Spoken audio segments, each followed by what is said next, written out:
ਇੱਕ ਅਧਿਆਪਕਾਂ ਦੀ ਵੱਡੀ ਮੋਨੋਪੋਲੀ ਜਾਂ ਇੱਕ ਸਕੂਲਾਂ ਦੀ ਵੱਡੀ ਜਿਹੜੀ ਮੋਨੋਪੋਲੀ ਆ ਕਿਤੇ ਹਾਈ ਕੋਰਟ ਵੱਲ ਕਰ ਸਕਦੀ ਹੈ। ਅੱਗੇ ਇਹ ਇੱਕ ਬਹੁਤ ਵੱਡੀ ਚੁਣੌਤੀ ਆ ਤੇ ਇਹ ਭਾਰਤ ਦੇ ਸੰਵਿਧਾਨ ਦੇ ਤਹਿਤ ਇਹਨਾਂ ਕੋਲ ਰਾਈਟ ਵੀ ਹੈ ਅੱਗੇ ਜਾਣ ਦਾ। ਪਰ ਸਭ ਤੋਂ ਵੱਡੀ ਗੱਲ ਹੁੰਦੀ ਕਿ ਜਿਹੜਾ ਫੈਸਲਾ ਸਰਕਾਰ ਨੇ ਕੀਤਾ ਹੈ ਤੇ ਪਿਛਲੀਆਂ ਸਰਕਾਰਾਂ ਹੁਣ ਤੱਕ ਅਜਿਹਾ ਫੈਸਲਾ ਕਿਉਂ ਨਹੀਂ ਕਰ ਸਕੀਆਂ। ਜਾਂ ਪਿਛਲੇ ਸਮੇਂ ਦੇ ਵਿੱਚ ਜਿਹੜੀਆਂ ਸਰਕਾਰਾਂ ਰਹੀਆਂ ਉਹਨਾਂ ਦੇ ਜਿਹੜੇ ਐਮਐਲਏ ਜਾਂ ਮੰਤਰੀ ਸੀਗੇ ਉਹਨਾਂ ਦੇ ਆਪਣੇ ਨਿੱਜੀ ਸੰਸਥਾਨ ਨਿੱਜੀ ਸਕੂਲ ਬਹੁਤ ਜ਼ਿਆਦਾ ਗਿਣਤੀ ਦੇ ਵਿੱਚ ਆ। ਜੇ ਦੂਜੇ ਪਾਸੇ ਇੱਕ ਬਹੁਤ ਵੱਡਾ ਪੈਸਾ ਪ੍ਰਾਈਵੇਟ ਸਕੂਲਾਂ ਦੇ ਰਾਹੀਂ ਸਰਕਾਰ ਤੱਕ ਪਹੁੰਚਦਾ ਸੀ, ਸਰਕਾਰ ਦੇ ਖਜ਼ਾਨੇ ਤੱਕ ਪਹੁੰਚਦਾ ਸੀ ਜਾਂ ਮੰਤਰੀਆਂ ਦੀ ਜੇਬਾਂ 'ਚ ਜਾਂਦਾ ਸੀ। ਪਤਾ ਨਹੀਂ ਕੀ ਅੰਦਰ ਦਾ ਟੇਬਲ ਗੱਲ ਹੋਈ ਜਾਂ ਔਨ ਦਾ ਟੇਬਲ ਗੱਲ ਹੋਈ, ਮੁੜ ਕੇ ਜਿਹੜਾ ਪ੍ਰਣਾਲਾ ਉੱਥੇ ਦਾ ਉੱਥੇ ਹੀ ਰਿਹਾ, ਕੋਈ ਵੀ ਉਹਦੇ 'ਚ ਕੋਈ ਸੁਧਾਰ ਨਹੀਂ ਹੋਇਆ। ਤੁਸੀਂ ਵੇਖ ਰਹੇ ਹੋ ਅੰਮ੍ਰਿਤਸਰ ਟੀਵੀ, ਮੈਂ ਹਾਂ ਕੰਵਰ ਸਿੰਘ ਬੇਦੀ। ਸਿੱਖਿਆ ਦੇ ਖੇਤਰ ਦੇ ਵਿੱਚ ਸਰਕਾਰ ਇੱਕ ਨਵੀਂ ਪਾਲਿਸੀ ਲੈ ਕੇ ਆ ਰਹੀ ਹੈ। ਜੇ ਨਵੀਂ ਪਾਲਿਸੀ ਲੈ ਕੇ ਆ ਰਹੀ ਹੈ ਤੇ ਉਹ ਸਰਕਾਰ ਦੇ ਅੱਗੇ ਕਿਸ ਤਰ੍ਹਾਂ ਦੀਆਂ ਚੁਣੌਤੀਆਂ ਹੋ ਸਕਦੀਆਂ ਨੇ ਤੇ ਜਿਹੜਾ ਫੈਸਲਾ ਹੁਣ ਸਰਕਾਰ ਨੇ ਲਾਗੂ ਕੀਤਾ ਹੈ ਇਹ ਫੈਸਲਾ ਕਿਸ ਤਰ੍ਹਾਂ ਦਾ ਹੈ। ਸਾਡੇ ਨਾਲ ਗੱਲਬਾਤ ਕਰਨ ਲਈ ਪ੍ਰੋਗਰੈਸਿਵ ਫਰੰਟ ਦੇ ਪ੍ਰਧਾਨ ਉਪਜੀਤ ਸਿੰਘ ਬਰਾੜ ਨੇ, ਜਿਨ੍ਹਾਂ ਨਾਲ ਗੱਲਬਾਤ ਕਰਕੇ ਜਾਣਾਂਗੇ ਕਿ ਆਖਰ ਸਰਕਾਰ ਦੇ ਅੱਗੇ ਸਿੱਖਿਆ ਦੇ ਖੇਤਰ ਦੇ ਵਿੱਚ ਕਿਸ ਤਰ੍ਹਾਂ ਦੀ ਚੁਣੌਤੀ ਹੋ ਸਕਦੀ ਹੈ ਤੇ ਸਰਕਾਰ ਦਾ ਜਿਹੜਾ ਹੁਣ ਫੈਸਲਾ ਕੀਤਾ ਗਿਆ ਉਹ ਕਿਸ ਤਰ੍ਹਾਂ ਦਾ ਹੈ। ਬਰਾੜ ਸਾਹਿਬ, ਅੰਮ੍ਰਿਤਸਰ ਟੀਵੀ ਤੇ ਤੁਹਾਡਾ ਸਵਾਗਤ ਹੈ। ਸਭ ਤੋਂ ਪਹਿਲਾਂ ਮੈਂ ਕੰਵਰ ਸਿੰਘ ਬੇਦੀ ਜੀ ਤੁਹਾਡਾ ਤੇ ਮਧੂਸਰ ਟੀਵੀ ਵਾਲਿਆਂ ਦਾ ਪੁਰਜੋਰ ਬਹੁਤ ਧੰਨਵਾਦ ਕਰਦਾ ਹਾਂ। ਬਰਾੜ ਸਾਹਿਬ, ਸਭ ਤੋਂ ਪਹਿਲਾਂ ਤਾਂ ਸਰਕਾਰ ਦੇ ਉਸ ਫੈਸਲੇ ਤੇ ਜਾਂਦੇ ਆ ਕਿ ਸਰਕਾਰ ਨੇ ਹੁਣ ਫੈਸਲਾ ਕੀਤਾ ਕਿ ਸਿੱਖਿਆ ਦੇ ਖੇਤਰ ਵਿੱਚ ਨਵੇਂ ਸੁਧਾਰ ਕੀਤੇ ਜਾਣਗੇ ਤੇ ਕੱਲ ਉਹਨਾਂ ਨੇ ਫੈਸਲਾ ਕੀਤਾ ਕਿ ਕੋਈ ਵੀ ਵਿਅਕਤੀ ਜਿਹੜਾ ਹੈ ਕਿਸੇ ਵੀ ਥਾਂ ਤੋਂ ਕਿਤਾਬ ਲੈ ਸਕਦਾ ਤੇ ਕੋਈ ਮੋਨੋਪੋਲੀ ਨਹੀਂ ਰਹੇਗੀ, ਕਿਉਂਕਿ ਸਕੂਲਾਂ ਦੁਆਰਾ ਜਿਹੜੀ ਇੱਕ ਮੋਨੋਪੋਲੀ ਦਿਖਾਈ ਦਿੰਦੀ ਸੀ ਤੇ ਇੱਕ ਫੀਸਾਂ ਨੂੰ ਲੈ ਕੇ ਇੱਕ ਵੱਡਾ ਐਲਾਨ ਕੀਤਾ ਗਿਆ ਕਿ ਕੋਈ ਵੀ ਸਕੂਲ ਜਿਹੜਾ ਆਪਣੀ ਮਨਮਰਜ਼ੀ ਨਾਲ ਜਿਹੜੀ ਹੈ ਫੀਸ ਨਹੀਂ ਵਧਾ ਸਕਦਾ। ਇਸ ਨੂੰ ਕਿਸ ਤਰ੍ਹਾਂ ਦੇਖਦੇ ਹੋ ਕਿ ਇਹ ਸਰਕਾਰ ਦਾ ਜਿਹੜਾ ਫੈਸਲਾ ਹੈ ਕਿਸ ਤਰ੍ਹਾਂ ਦਾ ਹੈ? ਤੁਸੀਂ ਬੇਦੀ ਸਾਹਿਬ ਬੜਾ ਹੀ ਵਧੀਆ ਜਿਹੜਾ ਇਹ ਸਵਾਲ ਪੁੱਛਿਆ, ਕਿਉਂਕਿ ਜਿਹੜੀ ਇਹ ਆਮ ਆਦਮੀ ਪਾਰਟੀ ਦੀ ਸਰਕਾਰ ਆ ਇਹ ਦੋ ਮੁੱਦਿਆਂ ਤੇ ਵਿਸ਼ੇਸ਼ ਤੌਰ ਤੇ ਇਹਨਾਂ ਨੇ ਸ਼ੁਰੂ ਤੋਂ ਟਾਰਗੇਟ ਕਰ ਰਹੇ ਆ, ਇੱਕ ਸਿੱਖਿਆ ਤੇ ਇੱਕ ਸਿਹਤ, ਤੇ ਜਿਹੜੀ ਕਿ ਆਮ ਲੋਕਾਂ ਦੀ ਲੋੜ ਵੀ ਆ, ਇਹਦੇ ਸੁਧਾਰ ਵੀ ਹੋਣਾ ਜ਼ਰੂਰੀ ਆ। ਪਰ ਜਿਹੜਾ ਇਹਨਾਂ ਨੇ ਹੁਣੇ ਕੱਲ ਪਰਸੋਂ ਐਲਾਨ ਕੀਤਾ ਵੀ ਜਿਹੜੀ ਇਹ ਕੋਈ ਫੀਸਾਂ ਨਹੀਂ ਵਧਾਈਆਂ ਜਾਣਗੀਆਂ ਪ੍ਰਾਈਵੇਟ ਖੇਤਰ ਦੇ ਵਿੱਚ, ਪ੍ਰਾਈਵੇਟ ਸਕੂਲਾਂ ਦੇ ਵਿੱਚ, ਤੇ ਜਿਹੜੀਆਂ ਕਾਪੀਆਂ ਕਿਤਾਬਾਂ ਇਹ ਵੀ ਕਿਸੇ ਸਕੂਲਾਂ ਵੱਲੋਂ ਫਿਕਸ ਕੀਤੀਆਂ ਹੋਈਆਂ ਦੁਕਾਨਾਂ ਤੇ ਨਹੀਂ, ਇਹ ਸਾਰੀਆਂ ਦੁਕਾਨਾਂ ਤੇ ਅਵੇਲੇਬਲ ਹੋਣਗੀਆਂ ਔਰ ਇਹਨਾਂ 'ਚ ਕਿਸੇ ਕਿਸਮ ਦੀ ਲੁੱਟ ਖਸੁੱਟ ਨਹੀਂ ਹੋਊਗੀ। ਤਾਂ ਅਸੀਂ ਇਹ ਸੋਚਦੇ ਹਾਂ ਵੀ ਜਿਹੜਾ ਇਹ ਸਿਸਟਮ ਇਹ ਲਾਗੂ ਕਰਨ ਦੇ ਲਈ ਇਹਨਾਂ ਕੋਲ ਜਿਹੜੀ ਮਸ਼ੀਨਰੀ ਆ ਮੌਜੂਦਾ ਉਹ ਕਿਸ ਤਰ੍ਹਾਂ ਇਹ ਪੁੱਟ ਕਰਨਗੇ, ਇਹ ਸਭ ਤੋਂ ਵੱਡੀ ਗੱਲ ਆ। ਕਿਉਂਕਿ ਜਿਹੜੇ ਇਹ ਪ੍ਰਾਈਵੇਟ ਸਕੂਲ ਆ, ਪ੍ਰਾਈਵੇਟ ਅਦਾਰੇ ਆ, ਇਹ ਸੈਲਫ ਫਾਈਨੈਂਸਿੰਗ ਸਕੂਲ ਆ, ਇਹਨਾਂ ਦੀ ਸਰਕਾਰ ਵੱਲੋਂ ਕੋਈ ਵੀ ਸਹਾਇਤਾ ਨਹੀਂ ਹੁੰਦੀ ਜਿਵੇਂ ਕਿ ਗੌਰਮੈਂਟ ਏਡਡ ਸਕੂਲਾਂ 'ਚ ਹੁੰਦੀ ਆ, 95% ਗ੍ਰਾਂਟ ਹੁੰਦੀ ਆ। ਇਹਨਾਂ ਨੇ ਆਪਣੇ ਜੋ ਸਟਾਫ ਆ, ਆਪਣਾ ਟੀਚਰ, ਆਪਣੀਆਂ ਬਿਲਡਿੰਗਾਂ ਉਹਨਾਂ ਦਾ ਵੀ ਮੇਨਟੇਨ ਕਰਨਾ ਹੁੰਦਾ ਹੈ ਤੇ ਸਾਰਾ ਉਸ ਹਿਸਾਬ ਦੇ ਨਾਲ ਇਹ ਆਪਣਾ ਸਿਸਟਮ ਚਲਾਉਂਦੇ ਆ। ਜ਼ਿਕਰ ਕਰਦਾ ਬਰਾੜ ਸਾਹਿਬ, ਮੈਂ ਇੱਕ ਜ਼ਿਕਰ ਕਰਦਾ ਇਸ ਫੈਸਲੇ ਨਾਲ ਕੀ ਹੁਣ ਸਰਕਾਰ ਅੱਗੇ ਕੋਈ ਚੁਣੌਤੀ ਨਹੀਂ ਆਏਗੀ, ਕਿਉਂਕਿ ਜਿਹੜੇ ਜਿਸ ਤਰ੍ਹਾਂ ਦਾ ਫੈਸਲਾ ਸਰਕਾਰ ਨੇ ਕੀਤਾ ਹੈ ਤੇ ਪ੍ਰਾਈਵੇਟ ਸਕੂਲਾਂ ਦੇ ਵਿੱਚੋਂ ਇਹ ਗੱਲ ਉੱਠਣੀ ਸ਼ੁਰੂ ਹੋ ਗਈ ਹੈ ਕਿਉਂਕਿ ਉਹਨਾਂ ਦਾ ਆਪਣਾ ਇਨਫਰਾਸਟ੍ਰਕਚਰ ਹੈਗਾ ਤੇ ਉਹਦੇ ਅੱਗੇ ਜਿਹੜੀਆਂ ਵੱਡੇ ਡਿੱਕੇ ਆ ਜਾਂਦੇ ਨੇ, ਕਿਉਂਕਿ ਸਕੂਲ ਸਟਾਫ ਨੂੰ ਜਿਹੜੇ ਹੈਗੇ ਆ ਵੱਖ-ਵੱਖ ਸਬਜੈਕਟ ਪੜ੍ਹਾਏ ਜਾਂਦੇ ਨੇ, ਉੱਦਾਂ ਦੇ ਉਹਨਾਂ ਨੇ ਸਟਾਫ ਰੱਖਿਆ ਹੁੰਦਾ, ਅਧਿਆਪਕ ਰੱਖੇ ਹੁੰਦੇ ਨੇ, ਉਹਨਾਂ ਨੂੰ ਮੋਟੀਆਂ ਤਨਖਾਹਾਂ ਦਿੱਤੀਆਂ ਜਾਂਦੀਆਂ ਨੇ ਤੇ ਕਿਤੇ ਨਾ ਕਿਤੇ ਲੱਗਦਾ ਕਿ ਜਿਹੜਾ ਇੱਕ ਅਧਿਆਪਕਾਂ ਦੀ ਵੱਡੀ ਮੋਨੋਪੋਲੀ ਜਾਂ ਇੱਕ ਸਕੂਲਾਂ ਦੀ ਵੱਡੀ ਜਿਹੜੀ ਮੋਨੋਪੋਲੀ ਆ ਕਿਤੇ ਹਾਈ ਕੋਰਟ ਵੱਲ ਰੁਖ ਕਰ ਸਕਦੀ ਆ। ਬਿਲਕੁਲ, ਤੁਸੀਂ ਬੜਾ ਵਾਜਬ ਸਵਾਲ ਪੁੱਛਿਆ, ਕਿਉਂਕਿ ਸਰਕਾਰ ਨੂੰ ਵਾਕਈ ਇਸ ਸੰਬੰਧ ਚੁਣੌਤੀ ਆਏਗੀ, ਕਿਉਂਕਿ ਸੈਲਫ ਫਾਈਨੈਂਸਿੰਗ ਸਕੂਲ ਆ ਤੇ ਇਹਨਾਂ ਨੇ ਆਪਣਾ ਸਿਸਟਮ ਚਲਾਉਣ ਦੇ ਲਈ ਜਿਹੜੀਆਂ ਫੀਸਾਂ ਲੈ ਰਹੇ ਆ ਤੇ ਕੁਝ ਆਪਣੇ ਕਾਰੋਬਾਰ ਚਲਾਉਣ ਦੇ ਵੀ ਲੈ ਰਹੇ ਆ, ਉਹਨਾਂ ਨੂੰ ਸਰਕਾਰ ਕਿਵੇਂ ਕੰਟਰੋਲ ਕਰੂਗੀ। ਕਿਉਂਕਿ ਪਿਛਲੇ ਕਾਫੀ ਸਮੇਂ ਦੇ ਵਿੱਚ ਪਿਛਲੀਆਂ ਸਰਕਾਰਾਂ ਦੇ ਸਮੇਂ ਵੀ ਇਹਨਾਂ ਸਕੂਲਾਂ ਦੇ ਬਾਰੇ ਜਿਹੜੇ ਮਾਪੇ ਸੀਗੇ ਤੇ ਉਹਨਾਂ ਨੇ ਬੜਾ ਰੌਲਾ ਪਾਇਆ ਤੇ ਕਈ ਥਾਂ ਤੇ ਹੜਤਾਲਾਂ ਵੀ ਹੋਈਆਂ, ਹਾਈ ਕੋਰਟ ਤੱਕ ਗੱਲ ਵੀ ਗਈ ਤੇ ਉਸ ਤੋਂ ਬਾਅਦ ਹਾਈ ਕੋਰਟ ਨੇ ਇੱਕ ਕਮੇਟੀ ਵੀ ਬਣਾਈ ਜੱਜਾਂ ਦੀ ਵੀ ਉਹ ਜਿਹੜੇ ਜੱਜ ਆ ਉਹ ਮਿੱਥੇ ਸਮੇਂ ਦੇ ਵਿੱਚ ਇਹਨਾਂ ਦੀਆਂ ਫੀਸਾਂ ਨੂੰ ਰੈਗੂਲੇਟ ਕਰਨ ਬਾਰੇ ਫੈਸਲਾ ਕਰਨਗੇ। ਪਰ ਸਾਲ, 1.5 ਸਾਲ, 2 ਸਾਲ ਉਸ ਕਮੇਟੀ ਦੇ ਉਹਨਾਂ ਮਾਨਯੋਗ ਹਾਈ ਕੋਰਟ ਦੇ ਜੱਜਾਂ ਦੇ ਬੈਠਣ ਤੋਂ ਬਾਅਦ ਵੀ ਕੋਈ ਨਤੀਜਾ ਨਹੀਂ ਨਿਕਲਿਆ ਤੇ ਇਸ ਕਰਕੇ ਇਹ ਤਾਂ ਵਾਕਈ ਹੀ ਇੱਕ ਬਹੁਤ ਵੱਡੀ ਚੁਣੌਤੀ ਆ ਤੇ ਇਹ ਭਾਰਤ ਦੇ ਸੰਵਿਧਾਨ ਦੇ ਤਹਿਤ ਇਹਨਾਂ ਕੋਲ ਰਾਈਟ ਵੀ ਹੈ ਅੱਗੇ ਜਾਣ ਦਾ। ਪਰ ਜੇਕਰ ਇਹ ਭਗਵੰਤ ਮਾਨ ਜੀ ਕਰ ਦਿੰਦੇ ਆ ਤਾਂ ਇਹ ਮਾਪਿਆਂ ਦੇ ਲਈ ਬੜਾ ਸੁਖਦ ਹੋਊਗਾ ਤੇ ਐਜੂਕੇਸ਼ਨ ਦੇ ਲਈ ਵੀ ਬਹੁਤ ਵਧੀਆ ਹੋਊਗਾ। ਪਰ ਇੱਕ ਗੱਲ ਮੈਂ ਤੁਹਾਡੇ ਧਿਆਨ ਦੇ ਵਿੱਚ ਲਿਆਉਣਾ ਚਾਹੁੰਦਾ ਕਿ ਅੱਜ ਇਹਦੇ ਨਾਲ ਖਾਲੀ ਸਕੂਲ ਹੀ ਨਹੀਂ, ਕਾਲਜ ਵੀ ਨਹੀਂ, ਯੂਨੀਵਰਸਿਟੀਆਂ ਵੀ ਹਨ ਤੇ ਉਹ ਯੂਨੀਵਰਸਿਟੀਆਂ ਵੀ ਹੁਣ ਇਹ ਜਿਹੀਆਂ ਹੈ ਜਿਹੜੀਆਂ ਕਿ ਮੈਂ ਜ਼ਿਆਦਾ ਤੁਹਾਡੇ ਹੁਣੇ ਪਿਛਲੇ ਸਮੇਂ ਦੇ ਵਿੱਚ ਚਰਚਾ ਦਾ ਵਿਸ਼ਾ ਬਣਿਆ, ਜਿਵੇਂ ਲਵਲੀ ਯੂਨੀਵਰਸਿਟੀ ਜਲੰਧਰ ਆ, ਉੱਥੋਂ ਦੇ ਜਿਹੜੇ ਚਾਂਸਲਰ ਸੀਗੇ ਅਸ਼ੋਕ ਮਿੱਤਲ ਜੀ, ਉਹਨਾਂ ਨੂੰ ਹੁਣੇ ਇਹਨਾਂ ਨੇ ਰਾਜ ਸਭਾ ਦੇ ਵਿੱਚ ਭੇਜਿਆ। ਤਾਂ ਇਹ ਕਿਸ ਤਰੀਕੇ ਨਾਲ ਇਸ ਨੀਤੀ ਨੂੰ ਲਾਗੂ ਕਰਨਗੇ, ਇਹ ਵੀ ਇੱਕ ਇਸ 'ਤੇ ਬਹੁਤ ਵੱਡਾ ਜਿਹੜਾ ਇਹ 'ਤੇ ਬਹਿਸ ਹੋ ਸਕਦੀ ਆ ਤੇ ਕਿਉਂਕਿ ਇੱਕ ਪਾਸੇ ਤਾਂ ਜਿਹੜਾ ਚਾਂਸਲਰ ਆ ਰਾਜ ਸਭਾ ਦਾ MP ਬਣ ਕੇ ਦਿੱਲੀ ਦੇ ਵਿੱਚ ਪਹੁੰਚ ਚੁੱਕਿਆ ਹੈ ਤੇ ਉਸ ਜਿਹੜਾ ਉਹਨਾਂ ਦਾ ਇੰਸਟੀਟਿਊਸ਼ਨ ਆ ਲਵਲੀ ਯੂਨੀਵਰਸਿਟੀ, ਜਿਹੜਾ ਕਿ ਜਿਹਦੇ ਕਿ ਬਹੁਤ ਮੋਟੀਆਂ ਫੀਸਾਂ ਲਈਆਂ ਜਾ ਰਹੀਆਂ ਹੈ, ਤਾਂ ਉਹਨੂੰ ਕਿਵੇਂ ਕੰਟਰੋਲ ਕਰਨਗੇ। ਪਰ ਸਭ ਤੋਂ ਵੱਡੀ ਗੱਲ ਆਉਂਦੀ ਕਿ ਜਿਹੜਾ ਫੈਸਲਾ ਸਰਕਾਰ ਨੇ ਕੀਤਾ ਹੈ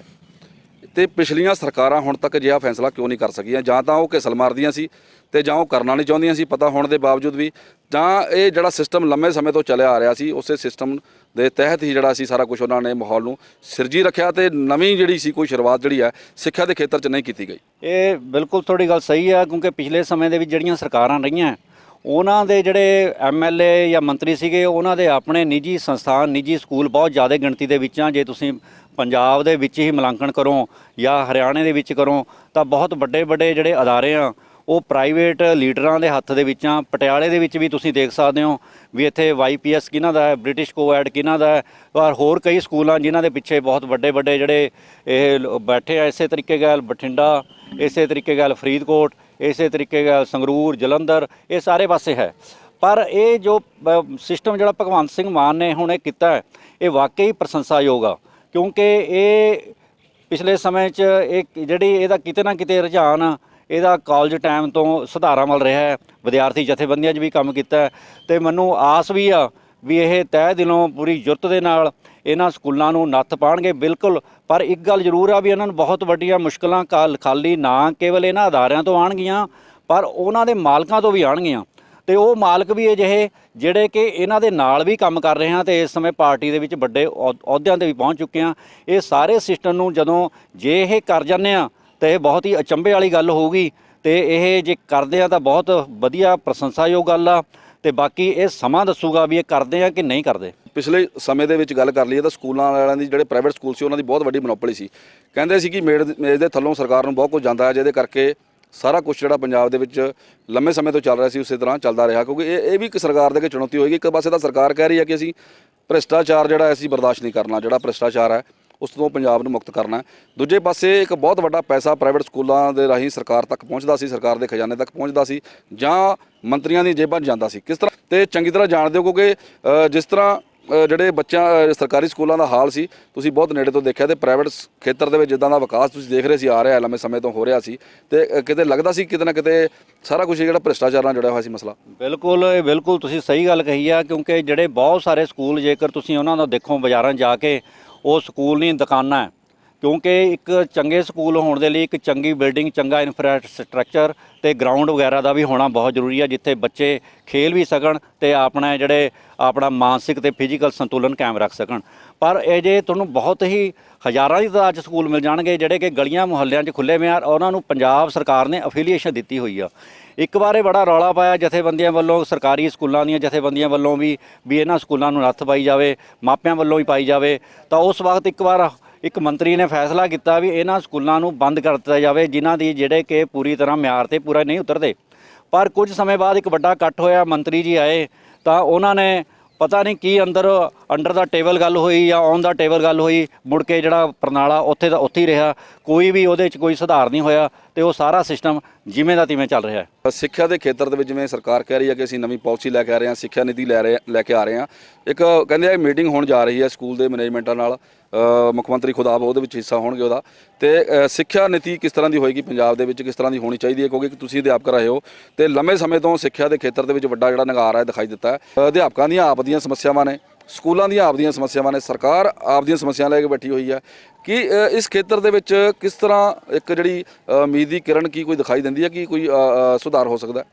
ਇਸ ਸੰਬੰਧ ਦੇ ਵਿੱਚ ਬਹੁਤ ਵੱਡੇ ਕਈ ਕਮਿਸ਼ਨ ਬੈਠੇ, ਕੋਥਾਰੀ ਕਮਿਸ਼ਨ ਬੈਠੇ ਆ ਤੇ ਉਹਨਾਂ ਦੀਆਂ ਪਾਲਿਸੀਆਂ ਲਾਗੂ ਹੋਈਆਂ। ਫਿਰ ਸੈਕੰਡਰੀ ਐਜੂਕੇਸ਼ਨ ਦੇ ਬਾਰੇ ਕਮਿਸ਼ਨ ਬੈਠੇ ਆ, ਉਹਨਾਂ ਦੀਆਂ ਪਾਲਿਸੀਆਂ ਲਾਗੂ ਹੋਈਆਂ। ਪਰ ਇਹ ਇੱਕ ਸੱਚਾਈ ਆ ਵੀ ਪੰਜਾਬ ਸਰਕਾਰ ਵੱਲੋਂ ਕੇਵਲ ਭਾਸ਼ਾ ਐਕਟ ਤਾਂ ਜ਼ਰੂਰ ਬਣਾਇਆ ਗਿਆ ਵੀ ਜਿਹੜੀ ਪੰਜਾਬੀ ਭਾਸ਼ਾ ਜਿਹੜੀ ਆ ਉਹ ਪੂਰੀ ਤਰ੍ਹਾਂ ਲਾਗੂ ਹੋਣੀ ਚਾਹੀਦੀ ਆ, ਪਰ ਉਹ ਵੀ ਲਾਗੂ ਨਹੀਂ ਕਰ ਸਕੇ। ਤੇ ਬਾਕੀ ਜਿਹੜਾ ਕੋਈ ਵੀ ਪੰਜਾਬ ਸਰਕਾਰ ਨੇ ਕੁਝ ਕਿਤਾਬਾਂ ਤੋਂ ਬਗੈਰ ਕੋਈ ਵੀ ਇਹੋ ਜਿਹਾ ਸਿਲੇਬਸ ਆਪਣਾ ਨਹੀਂ ਬਣਾਇਆ ਜਿਹੜਾ ਕਿ ਇੱਥੋਂ ਦੇ ਪੰਜਾਬ ਦੇ ਖਿੱਤੇ ਨਾਲ ਸੰਬੰਧਿਤ ਹੋਵੇ। ਬਲਕਿ ਜਿਹੜਾ ਇੱਥੇ ਹਿਸਟਰੀ ਦਾ ਕਿਤਾਬ ਸੀਗੀ ਪੰਜਾਬ ਸਰਕਾਰ ਪਿਛਲੀਆਂ ਦੇ ਸਮੇਂ, ਉਹਦੇ ਵਿੱਚ ਕੀ ਸੀਗਾ ਵੀ ਜਿਹੜਾ ਗੁਰੂਆਂ ਵਾਲਾ ਚੈਪਟਰ ਆ ਉਹੀ ਖਤਮ ਕਰਤਾ ਗਿਆ ਸੀਗਾ। ਤੇ ਪੰਜਾਬ ਦੀ ਜਿਹੜੀ ਇਤਿਹਾਸ ਦੇ ਨਾਲੋਂ ਉਹ ਦੱਖਣ ਦੇ ਜਿਹੜੇ ਕਈ ਮਿਥਿਹਾਸ ਉਹ ਬਾੜ ਦਿੱਤੇ ਗਏ ਸੀਗੇ। ਤੇ ਇੱਥੇ ਗੁਰੂਆਂ ਦੇ ਇਤਿਹਾਸਾਂ ਬਾਰੇ, ਗੁਰੂਆਂ ਬਾਰੇ, ਬਾਬਾ ਬੰਦਾ ਸਿੰਘ ਬਹਾਦਰ ਬਾਰੇ ਵੀ ਕਾਫੀ ਜਿਹੜਾ ਪੁੱਠਾ ਸਿੱਧਾ ਲਿਖਿਆ ਗਿਆ ਸੀਗਾ, ਤੇ ਜਿਹਦੇ ਕਰਕੇ ਬੜੇ ਸੰਘਰਸ਼ ਵੀ ਹੋਏ ਤੇ ਹੁਣ ਵੀ ਚੱਲ ਰਹੇ ਆ ਅਤੇ ਉਹ ਕਿਤਾਬਾਂ ਤੇ ਬੈਨ ਵੀ ਲੱਗਿਆ। ਕਹਿਣ ਦਾ ਭਾਵ ਆ ਵੀ ਪੰਜਾਬ ਸਰਕਾਰ ਨੇ ਸਿੱਖਿਆ ਦੇ ਖੇਤਰ ਵੱਲ ਉਹ ਇਹਨੂੰ ਸਿਰਫ ਸਿੱਖਿਆ ਦੇ ਉਸ ਮਾਧਿਅਮ ਨੂੰ ਕੇਵਲ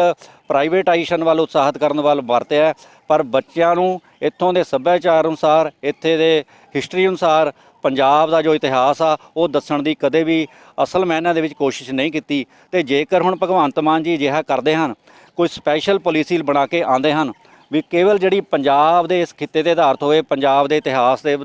ਆਧਾਰਿਤ ਹੋਵੇ, ਤਾਂ ਉਹ ਬਹੁਤ ਹੀ ਸਵਾਗਤਯੋਗ ਹੋਵੇਗੀ। ਕਿਉਂਕਿ ਜਿਹੜੋ ਇਸ ਸਮੇਂ ਦੇ ਦੌਰਾਨ ਹੀ ਜਿਹੜੀ ਸਿੱਖਿਆ ਪਾਲਿਸੀ ਕੇਂਦਰ ਲੈ ਕੇ ਆ ਰਿਹਾ ਹੈ 2020 ਦੀ, ਜਿਹੜੀ ਕਿ 2021 ਦੇ ਵਿੱਚ ਲਾਗੂ ਹੋ ਚੁੱਕੀ ਆ, ਉਸ ਪਾਲਿਸੀ ਦੇ ਤਹਿਤ ਬਹੁਤ ਵੱਡਾ ਅਟੈਕ ਹੋਣਾ ਇਹਨਾਂ ਸਟੇਟਾਂ ਦੇ ਉੱਤੇ। ਜਦੋਂ ਕਿ ਸਟੇਟ ਐਜੂਕੇਸ਼ਨ ਸਟੇਟ ਸਬਜੈਕਟ ਆ, ਪਹਿਲਾਂ ਵੀ ਇੱਥੇ NCERT ਦੀਆਂ ਬੁੱਕਸ ਚੱਲਦੀਆਂ ਜਿਹੜੀਆਂ ਕਿ ਸੈਂਟਰ ਵੱਲੋਂ ਹੁੰਦੀਆਂ, CBSE ਵਾਲੀਆਂ ਚੱਲਦੀਆਂ, ਪਰ ਪੰਜਾਬ ਸਕੂਲ ਐਜੂਕੇਸ਼ਨ ਬੋਰਡ ਵੱਲੋਂ ਸਪੈਸ਼ਲ ਆਪਣੀਆਂ ਕੋਈ ਵੀ ਬੁੱਕਸ ਬਹੁਤ ਹੀ ਆਲੇ ਦੁਆਲੇ ਹੋ ਕੇ ਆਪਣੀ ਖਾਲੀ ਪੰਜਾਬ ਦੇ ਵਿਸ਼ੇ ਤੇ ਨਹੀਂ ਲਾਗੂ ਕੀਤੀਆਂ ਗਈਆਂ, ਜਿਹੜੀਆਂ ਕਿ ਹੋਣੀਆਂ ਚਾਹੀਦੀਆਂ ਸੀਗੀਆਂ। ਤੇ ਮੈਂ ਬਰਾੜ ਸਾਹਿਬ, ਮੇਰਾ ਆਖਰੀ ਸਵਾਲ ਹੈ ਕਿ ਬਰਾੜ ਸਾਹਿਬ, ਜਿਸ ਤਰ੍ਹਾਂ ਦਾ ਸਰਕਾਰ ਸਿੱਖਿਆ ਨੀਤੀ ਵੱਲ ਚੱਲੀ ਹੋਈ ਹੈ, ਤੇ ਸਭ ਤੋਂ ਵੱਡੀ ਚੁਣੌਤੀ ਤੁਹਾਡੇ ਜਿਹੜੇ IQ ਦੇ ਨਾਲ ਕਿਹੜੀ ਹੋ ਸਕਦੀ ਹੈ ਕਿ ਸਰਕਾਰ ਦੇ ਅੱਗੇ ਸਭ ਤੋਂ ਵੱਡੀ ਚੁਣੌਤੀ ਹੋਏਗੀ ਸਿੱਖਿਆ ਦੇ ਖੇਤਰ ਦੇ ਵਿੱਚ? ਸਭ ਤੋਂ ਵੱਡੀ ਚੁਣੌਤੀ ਵਾਕਈ ਆ, ਕਿਉਂਕਿ ਇਹਨਾਂ ਸਕੂਲਾਂ ਦਾ ਇਨਫਰਾਸਟ੍ਰਕਚਰ, ਇਹਨਾਂ ਸਕੂਲਾਂ ਨੂੰ ਪ੍ਰੋਪਰ ਟੀਚਰ ਪ੍ਰਦਾਨ ਕਰਨੇ, ਕਿਉਂਕਿ ਬਹੁਤ ਸਾਰੇ ਸਕੂਲ ਖਾਸ ਤੌਰ ਤੇ ਜਿਵੇਂ ਇਹ ਜਿਹੜੇ ਪ੍ਰਾਈਵੇਟ ਸਕੂਲ ਆ ਇਹਨਾਂ ਦੀਆਂ ਫੀਸਾਂ ਘਟਾਉਣੀਆਂ, ਮਾਂ-ਬਾਪ ਨੂੰ ਰਿਆਇਤ ਦੇਣੀ,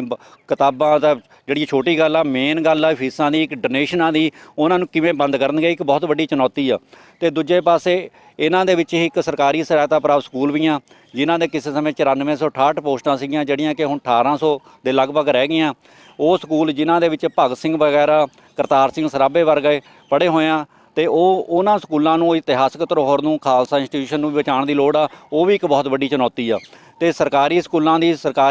ਇਹਨਾਂ ਸਕੂਲਾਂ ਦੇ ਵਿੱਚ ਪੂਰੀ ਤਰ੍ਹਾਂ ਬੱਚਿਆਂ ਨੂੰ ਸਮੇਂ ਦੇ ਹਾਣ ਦਾ ਲਾਭ ਦਾ, ਸਮੇਂ ਦਾ ਹਾਣ ਦਾ ਬਣਾਉਣ ਦੇ ਲਈ, ਇੰਟਰਨੈਸ਼ਨਲ ਪੱਧਰ ਦੇ ਬਣਾਉਣ ਦੇ ਲਈ ਉਹਨਾਂ ਨੂੰ ਕਿਵੇਂ ਮਜ਼ਬੂਤ ਕਰਨਾ, ਇਹ ਵਾਕਈ ਬਹੁਤ ਵੱਡੀ ਚੁਣੌਤੀ ਆ। ਤੇ ਸਾਰਾ ਕੁਝ ਡਿਪੈਂਡ ਕਰੂਗਾ ਵੀ ਕਿੰਨਾ ਕੁ ਬਜਟ ਦੇ ਵਿੱਚ ਆਪਣੇ ਫੰਡ ਮੁਹੱਈਆ ਕਰਦੇ ਆ, ਤੇ ਕਿਸ ਤਰੀਕੇ ਨਾਲ ਜਿਹੜੀ ਬਿਊਰੋਕ੍ਰੇਸੀ ਆ, ਕਿਸ ਤਰੀਕੇ ਨਾਲ ਸਿੱਖਿਆ ਖੇਤਰ ਦੇ ਸਿੱਖਿਆ ਸ਼ਾਸਤਰੀਆਂ ਨੂੰ ਲੈ ਕੇ ਉਹਨਾਂ ਨੂੰ ਆਪਣੇ ਜਿਹੜੇ ਕੰਮ ਆ, ਆਪਣੀਆਂ ਨੀਤੀਆਂ ਉਹਨਾਂ ਨੂੰ ਅਮਲ 'ਚ ਲੈ ਕੇ ਆਉਣੀਆਂ, ਇਹ ਸਮਾਂ ਦੱਸੂਗਾ। ਇਹ ਸਭ ਭਵਿੱਖ ਦੇ ਵਿੱਚ ਕੇਂਦਰਤਾ ਵੀ ਭਵਿੱਖ ਦੇ ਵਿੱਚ ਕੀ ਹੁੰਦਾ ਹੈ, ਪਰ ਅਸੀਂ ਤਾਂ ਇਹੀ ਦੁਆ ਕਰਦੇ ਹਾਂ ਵੀ ਭਗਵੰਤ ਮਾਨ ਜੀ ਜਿਹੜੀ ਆਪਣੀ ਸੋਚ ਨਾਲ ਚੱਲੇ ਆ, ਇਹਨੂੰ ਇੰਪਲੀਮੈਂਟ ਕਰਨ। ਜੇ ਇਹ ਸੁਧਾਰ ਕਰ ਜਾਂਦੇ ਆ ਇਹਨਾਂ ਸਿੱਖਿਆ ਦੇ ਖੇਤਰ ਦੇ ਵਿੱਚ, ਪੰਜਾਬ ਦੀ ਐਜੂਕੇਸ਼ਨ ਨਾਲ ਸੰਬੰਧਿਤ ਜਿਹੜੀ ਕਿ ਇੱਥੋਂ ਦੀ ਪੰਜਾਬੀ ਭਾਸ਼ਾ ਮਾਂ ਬੋਲੀ ਆ, ਉਹਨੂੰ ਪੰਜਾਬ ਦੇ ਵਿੱਚ ਸਕੂਲਾਂ ਦੇ ਵਿੱਚ, ਚਾਹੇ CBSE ਦੀਆਂ, ਚਾਹੇ ICSE ਦੀਆਂ, ਹਰ ਤਰ੍ਹਾਂ ਦੇ ਸਕੂਲਾਂ 'ਚ ਪੂਰਨ ਤਰ੍ਹਾਂ ਲਾਗੂ ਕੀਤੀ ਜਾਂਦੀ ਹੈ। ਕਿਉਂਕਿ ਬਹੁਤ ਸਾਰੇ ਸਕੂਲ ਅਜਿਹੇ ਹਨ ਜਿਨ੍ਹਾਂ 'ਤੇ ਪੰਜਾਬੀ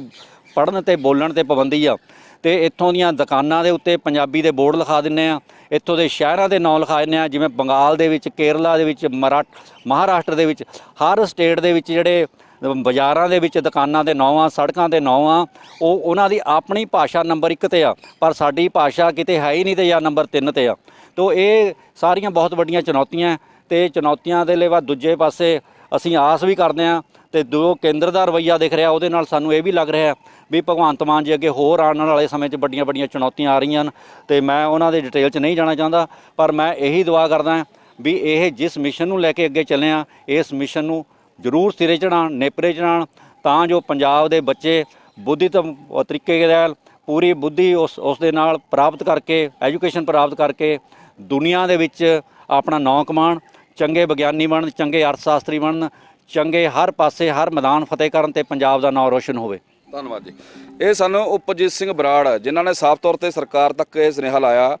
ਕਿ ਸਿੱਖਿਆ ਦੇ ਖੇਤਰ ਦੇ ਵਿੱਚ ਬੇਸ਼ੱਕ ਸਰਕਾਰ ਜੇ ਚੰਗੇ ਕਦਮ ਚੁੱਕ ਰਹੀ ਹੈ ਤੇ ਅਸੀਂ ਉਹਨਾਂ ਦਾ ਸਵਾਗਤ ਕਰਦੇ ਹਾਂ, ਪਰੰਤੂ ਬਹੁਤ ਸਾਰੀਆਂ ਚੁਣੌਤੀਆਂ ਨੇ ਜਿਹੜੀਆਂ ਸਰਕਾਰ ਦੇ ਅੱਗੇ ਖੜੀਆਂ ਰਹਿਣਗੀਆਂ, ਕਿਉਂਕਿ ਕੇਂਦਰ ਦੀ ਕਿਤੇ ਨਾ ਕਿਤੇ ਬਹੁਤ ਵੱਡੀ ਇਨਵੋਲਵਮੈਂਟ ਹੈ, ਤੇ ਲੰਮੇ ਸਮੇਂ ਤੋਂ ਸਿੱਖਿਆ ਦੇ ਖੇਤਰ ਦੇ ਵਿੱਚ ਜਿਹੜਾ ਪਸਾਰਾ ਨਜ਼ਰ ਆ ਰਿਹਾ ਸੀ ਉਸ ਨੂੰ ਬਦਲਣਾ ਕੋਈ ਸੌਖਾ ਕੰਮ ਨਹੀਂ ਹੈ। ਜੇ ਭਗਵੰਤ ਮਾਨ ਜੀ ਨੇ ਕੋਈ ਕਦਮ ਚੁੱਕਿਆ ਤੇ ਸਿੱਖਿਆ ਦੇ ਖੇਤਰ ਦੇ ਵਿੱਚ ਤੇ ਵੱਡੀਆਂ ਆਸਾਂ ਨੇ ਕਿ ਇਸ ਤਰ੍ਹਾਂ ਦੇ ਜਿਹੜੇ ਸੁਧਾਰ ਹੈ ਜਿਹੜੇ ਕੀਤੇ ਜਾ ਸਕਦੇ ਆ। ਸਰਕਾਰ ਨੂੰ ਸਾਰੇ